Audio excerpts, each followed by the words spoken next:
Hello friends, आज हम बात करेंगे ठंड के मौसम में पूछे जाने वाले कुछ कॉमन सवाल जो हार्ट के पेशेंट्स के दिमाग में आते हैं उस बारे में। ठंड के मौसम में हार्ट पेशेंट्स थोड़े ऑलरेडी स्ट्रेस में रहते हैं क्योंकि बीपी, शुगर, कोलेस्ट्रॉल ज़्यादा रहता है। हार्ट अटैक या लकवा होने का चांस 2-3 गुना ज़्यादा रहता है। तो ऐसे टाइम पे बहुत सारे सवाल मन में आते हैं। आज हमने जो लिस्ट बनाई है कुछ कॉमन सवालों का, उनको आज हम डिस्कस करेंगे। ये इस टॉपिक का सेकेंड पार्ट है। फर्स्ट पार्ट में हमने कुछ क्वेश्चन डिस्कस किए थे, आज उसी को कंटिन्यू करेंगे। टॉपिक पर जाने से पहले जो लोग हमारे चैनल पर नए हैं उन्हें रिक्वेस्ट करूंगा कि चैनल को सब्सक्राइब करें, वीडियोस को लाइक और शेयर करें। पहला क्वेश्चन ये है कि क्या कोई स्पेसिफिक हार्ट फ्रेंडली हॉबीज है जो ठंड के मौसम में हमें करनी चाहिए। ज़्यादातर आप एरोबिक एक्टिविटीज कर सकते हैं, वॉकिंग, रनिंग, जॉगिंग या इस तरह की कोई साइकिलिंग वगैरह कर सकते हैं, या डांस या इस तरह की कोई भी एक्टिविटी जो स्टैमिना बढ़ाने के लिए यूज़ कर सकते हैं, बॉडी को गर्म रखने के लिए कर सकते हैं, वो आप करिए। इसमें कोई स्पेसिफिक एक पर्टिकुलर एक्टिविटी ऐसी नहीं है जिससे आपका बहुत अच्छा हेल्थ बन जाएगा। अलग अलग तरह की एरोबिक एक्सरसाइज या अलग अलग तरह के आप एक्टिविटीज़ में आपको एंगेज कर सकते हैं जिसमें आपका स्टैमिना बढ़े, तो इससे आपका हेल्थ अच्छा रहेगा और आपका बीपी, शुगर, कोलेस्ट्रॉल का कंट्रोल भी बेटर होगा, स्ट्रेस हार्मोन्स भी कम होंगे। मेडिटेशन वगैरह आप कर सकते हैं, बॉडी का स्ट्रेस हार्मोन्स को कम करने के लिए योगा वगैरह आप कर सकते हैं। लेकिन कोई एक पर्टिकुलर एक्टिविटी से सब अच्छा हो जाएगा ऐसा नहीं है। मिक्सचर ऑफ एक्टिविटीज़ करेंगे तो शायद ज़्यादा अच्छा रहेगा। अगला क्वेश्चन लोग पूछते हैं कि क्या ठंड के मौसम में जो हीटिंग डिवाइसेस या आग जो जलाते हैं क्या उससे कोई प्रॉब्लम हो सकती है। डेफिनेटली जो आग जलाते हैं उसमें काफ़ी ध्यान रखने की ज़रूरत है कि काफ़ी बंद कमरे में अगर आपने आग लगाया और वहाँ पे अगर कोई चूल्हा या इस तरह की सिगड़ी वगैरह कोई जल रही है जहाँ पे ऑक्सीजन या वेंटिलेशन वगैरह की कमी और कार्बन मोनोऑक्साइड बन जाता है कार्बन डाइऑक्साइड के बदले, वहाँ पे व्यक्ति की तात्कालिक मृत्यु हो सकती है, हार्ट अटैक आ सकता है। ये कॉमन है। वैसे तो ये हार्ट पेशेंट के लिए कोई स्पेसिफिक इंस्ट्रक्शन नहीं है, सबको ध्यान देने की ज़रूरत है। लेकिन हाँ, हार्ट पेशेंट में इसमें और ज़्यादा रिस्क हो सकता है क्योंकि मृत्यु और जल्दी हो सकती है, हार्ट अटैक भी आ सकता है ऐसे टाइम पे। तो ठंड के मौसम में यदि आप आग जला रहे हैं तो प्रॉपर वेंटिलेशन का ध्यान रखिए। इसके अलावा अगर कोई बहुत इंफ्रारेड रेडिएशन वाला हीटर यूज़ कर रहे हो तो बहुत पास से मत करिए। ये हीट रेज भी बहुत अच्छी नहीं होती हेल्थ के लिए। ये रिफ्लेक्टेड हीट रेज आपकी बॉडी पर पड़ती है, इससे आपके हार्ट को या स्टेंट को इफेक्ट तो नहीं पड़ेगा, लेकिन हाँ ये हेल्थ के लिए बहुत अच्छी चीज़ तो नहीं है। दूर से अगर कोई ब्लोअर वगैरह से गर्म हवा आ रही है तो चलेगा। आग अगर जला रहे हैं तो थोड़ा सा वेंटिलेशन का ज़्यादा ध्यान रखने की ज़रूरत है। उसके द्वारा कोई धुआं से या कोई सफोकेशन रिलेटेड प्रॉब्लम्स या अस्थमा के अटैक्स वगैरह ना ट्रिगर हो जाए या किसी को निमोनिया वगैरह ना हो जाए, इसका विशेष ध्यान रखने की ज़रूरत है। ये टेम्परेट क्लाइमेट्स में या वेस्टर्न कंट्रीज़ में, यूरोपियन कंट्रीज़ में, अमेरिकन जैसे कंट्री में जहाँ ठंड बहुत पड़ती है वहाँ तो ये डेफिनेटली बड़ा इशू हो सकता है। इंडिया जैसे कंट्री में उतनी ज़्यादा ठंड नहीं पड़ती कि हर आदमी आग जलाए, लेकिन हाँ नॉर्दर्न एरिया में, इंडिया में जहाँ हिली एरियाज़ है वहाँ पे डेफिनेटली काफ़ी लोग आग जलाते हैं, तो ज़्यादा सावधान रहेंगे तो अच्छा है। इसके अलावा लोग कई बार क्वेश्चन पूछते हैं कि ठंड के मौसम में नींद के बारे में कुछ विशेष ध्यान देने की ज़रूरत है। ठंड के मौसम में एक इम्पॉर्टेंट इशू होता है कि दिन के जो आवर्स हैं वो कम हो जाते हैं, कंपेरेटिवली धूप के आवर्स कम हो जाते हैं और कोल्डर टेम्परेचर्स होते हैं। इससे आपका स्लीप पैटर्न चेंज हो सकता है। यूजुअली अगर आपको अच्छा कार्डियोवैस्कुलर हेल्थ मेंटेन करना है तो अच्छी नींद का होना आवश्यक है।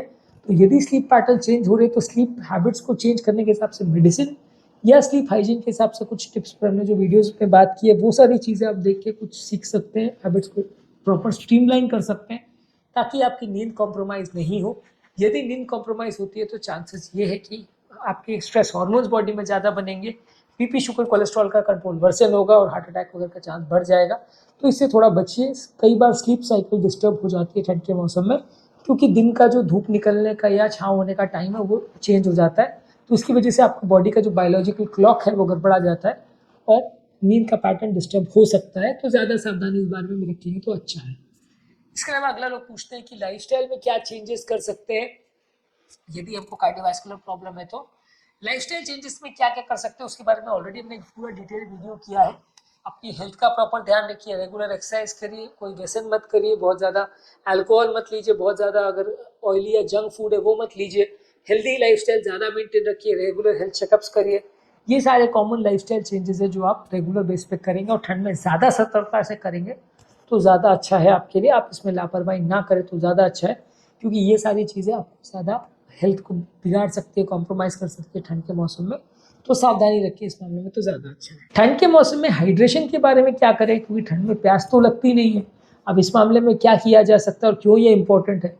यूजली ठंड के मौसम में लोगों को प्यास कम लगती है, इसलिए लोग कई बार पानी कम पीते हैं, उसकी वजह से कई बार इफेक्टिव डिहाइड्रेशन हो सकता है। तो ठंड के मौसम में इस बारे में ज़्यादा सतर्कता रखिए, थोड़ा ज़्यादा पानी पीजिए, प्यास नहीं भी लग रही है तो भी पानी पीजिए, क्योंकि कम पानी होना आपके ब्लड प्रेशर को कम कर सकता है, सडन क्लॉटिंग ट्रिगर कर सकता है, किडनी को फेल कर सकता है, बहुत सारे प्रॉब्लम्स कर सकता है। तो इसलिए ठंड के मौसम में भले प्यास नहीं भी लगे फिर भी थोड़ा एक्स्ट्रा पानी पीते रहिए। नॉर्मल टेम्परेचर का, बहुत ज़्यादा ठंडा नहीं तो जुकाम हो जाएगा, पर नॉर्मल टेम्परेचर का पानी पीते रहें। गर्म पानी भी पीने का ऐसा कोई बहुत ज़रूरी नहीं है, पर पानी ज़रूर पिए, ये आपकी हेल्थ को बेटर करेगा और आपकी कार्डियोवैस्कुलर प्रॉब्लम्स होने के चांस को थोड़ा हद तक कम करेगा। अगला क्वेश्चन लोग पूछते हैं कि ठंड के मौसम में अपने वेट को कैसे मैनेज करें, क्योंकि ठंड के मौसम में वेट बढ़ता है। यूजली वेट को मैनेजमेंट करने के लिए आपको ठंड के मौसम में ज़्यादा एक्सरसाइज करना पड़ेगा, बहुत ज़्यादा ऑयली जंक फूड नहीं खाना पड़ेगा, एक्टिविटीज़ में खुद को एंगेज रखिए, इंटरमिटेंट फास्टिंग कर सकते हैं। फास्टिंग और इस सब के बारे में ऑलरेडी हमने डिटेल वीडियो किया जो कि आप हमारे चैनल पर देख सकते हैं। तो ये सारी चीज़ों पर आप थोड़ा ज़्यादा फोकस करें ठंड के मौसम में तो ज़्यादा अच्छा है। इस टाइम पे ज़्यादा एक्सरसाइजेज नहीं होती और बहुत ज़्यादा हॉट ड्रिंक्स या हॉट बेवरेजेस या बहुत ज़्यादा चाय कॉफ़ी या अल्कोहल लिया जाता है। ये सारी चीज़ें स्नैक्स के साथ जब ली जाती है तो वज़न बढ़ने का चांस ज़्यादा होता है।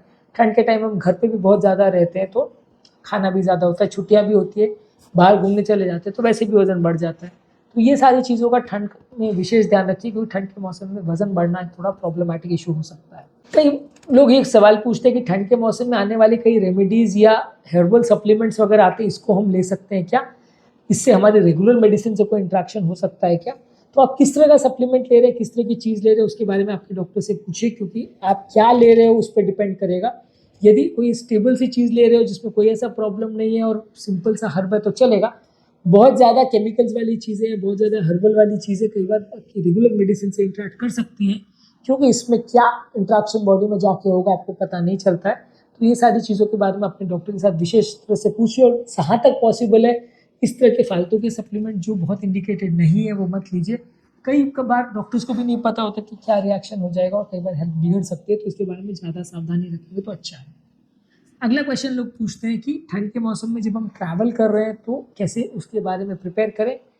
ठंड के मौसम में वैसे तो ट्रैवल के हिसाब से ज़्यादा कुछ प्रॉब्लम नहीं आती, लेकिन जब आप बर्फीले क्षेत्रों में जा रहे हैं तो वहाँ पे ठंड के प्रिकॉशंस और ठंड के कपड़ों को प्रॉपर ध्यान रखिए, खासकर हार्ट पेशेंट्स में, खासकर बीपी शुगर वाले पेशेंट्स में, क्योंकि बहुत ज़्यादा ठंड का एक्सपोजर नलियों को से कुचित कर सकता है या नलियों में कंस्ट्रक्शन हो सकता है, जिसकी वजह से क्लॉट्स बनने का चांस, हार्ट अटैक होने का चांस बढ़ सकता है। तो बहुत ज़्यादा ठंड से खुद को बचाएं और उस टाइम पे खासकर पहाड़ी एरिया वगैरह में आप जा रहे हैं तो धीरे धीरे करके वहाँ एरिया में पहुँचे, बॉडी को उस टेम्परेचर के साथ उस वातावरण से एडजस्ट होने का टाइम दे, और बहुत ज़्यादा और बहुत सडन ठंड का एक्सपोजर बॉडी को नहीं होना चाहिए, नहीं तो सडन उसमें रिएक्शन या प्रॉब्लम्स हो सकती है। ठंड के मौसम के हिसाब से क्या कोई विशेष इमरजेंसी प्लान की ज़रूरत है जो ठंड के मौसम में ज़्यादा ज़रूरी हो सकता है? ठंड के मौसम में फ्रॉस्ट बाइट थोड़ा सा डेंजरस हो सकता है। जब बहुत ज़्यादा ठंड हो और वहाँ पे आप घूम रहे हो तो फ्रॉस्ट बाइट हो सकता है, जो कि क्लॉटिंग ट्रिगर कर सकता है, हार्ट अटैक आ सकता है। ठंड के मौसम में हार्ट अटैक लकवा होने का चांस भी थोड़ा ज़्यादा रहता है, तो जहाँ पे भी जाएँ अपना इमरजेंसी किट साथ में लेके जाएँ। बीपी शुगर कोलेस्ट्रॉल की दवाइयाँ और उससे रिलेटेड इमरजेंसीज के लिए भी थोड़ा ज़्यादा प्रिपेयर रहें, क्योंकि सडन इन चीज़ों के बढ़ने का और बिगड़ने का चांस थोड़ा ज़्यादा रहता है, तो थोड़ा ज़्यादा सावधान रहेंगे तो अच्छा है। इसके अलावा लोग कई बार पूछते हैं कि ठंड के मौसम में क्योंकि पार्टीज़ वगैरह ज़्यादा लोग करते हैं, अल्कोहल वगैरह ज़्यादा लेते हैं, तो इस तरह की पार्टीज़ और इस तरह की एक्टिविटीज़ को कैसे मैनेज करें, खासकर उन लोग के लिए जिनको कार्डियोवैस्कुलर प्रॉब्लम्स है। तो वैसे केसेस में आप अपनी सोशल लाइफ को और अपनी हेल्थ रिलेटेड एस्पेक्ट्स को बैलेंस करके आपको चलना पड़ेगा। सोसाइटी में घूमना और उसको एंजॉय करना ज़रूरी है, लेकिन अगर आपकी हेल्थ कॉम्प्रोमाइज़ होती है, आपका खाना ज़्यादा हो जाता है, आपका नमक ज़्यादा हो जाता है, शुगर ज़्यादा हो जाता है, तो आपकी हेल्थ बिगड़ सकती है। तो थोड़ा ज़्यादा सतर्कता रखिए इस मामले में तो ज़्यादा अच्छा है। अगला क्वेश्चन लोग पूछते हैं कि क्या ठंड के मौसम में हमें डॉक्टर्स के पास रेगुलर फॉलोअप करना चाहिए, ज़्यादा उनके पास जाना चाहिए, ज़्यादा बार चेकअप कराना चाहिए? ठंड के मौसम में देखिए रिस्क बढ़ जाता है, प्रॉब्लम्स होने का चांस ज़्यादा रहता है, तो आप ज़्यादा सतर्क रहें तो ज़्यादा अच्छा है।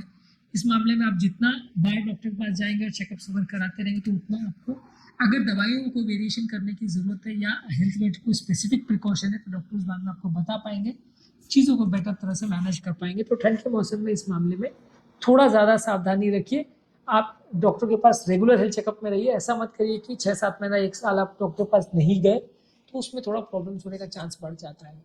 तो आज के टॉपिक में हमने कुछ इंपॉर्टेंट क्वेश्चंस के बारे में बात करी जो ठंड के मौसम में लोगों के दिमाग में आते हैं, जिन पर विशेष सावधानियां ध्यान देने की ज़रूरत है, ताकि ठंड के टाइम हमारी हेल्थ कॉम्प्रोमाइज़ नहीं हो, हमारी ओवरऑल कंडीशन ना बिगड़े उम्मीद करूँगा कि आज के टॉपिक में कुछ नई बातें जानने को मिली होगी। जो लोग हमारे चैनल पर नए हैं उन्हें रिक्वेस्ट करूँगा कि चैनल को सब्सक्राइब करें, वीडियोज़ को लाइक करें।